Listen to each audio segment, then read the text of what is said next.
இந்த புதிய வருடம் முருகன் அருளால் உன் வாழ்க்கையில் புதிய வெளிச்சம் பிறக்கட்டும். தைரியம் உன் ஆயுதமாக, நம்பிக்கை உன் கவசமாக இருக்கட்டும். தோல்வி உன்னை கற்றுத்தரும், வெற்றி உன்னை உயர்த்தும். வேல் போல நேர்மையாக நில், பயம் தானாக விலகும். காலம் சோதித்தாலும் கடவுள் கைவிடமாட்டார். முயற்சி நிறுத்தாதவர்களுக்கு தோல்வி இல்லை. இன்று விதைக்கும் உழைப்பு நாளை அறுவடையாகும்.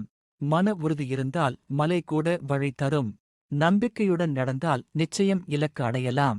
உன் கனவுகள் உன்னை அழைக்கின்றன, பயப்படாமல் செல்லு. ஒவ்வொரு நாளும் ஒரு புதிய வாய்ப்பு. பொறுமை கடைசியில் பெரும் வெற்றியை தரும். சிரமம் தற்காலிகம், சாதனை நிரந்தரம். உன் பாதையை நீயே உருவாக்கு. நம்பிக்கை இழக்காதே, முருகன் துணை இருக்கிறார். உழைப்பு ஒரு நாளும் வீணாகாது. தன்னம்பிக்கைதான் மிகப்பெரிய சக்தி. இன்று சிறு முன்னேற்றம், நாளை பெரிய மாற்றம். மனதில் தெளிவு இருந்தால் வாழ்க்கை எளிதாகும்.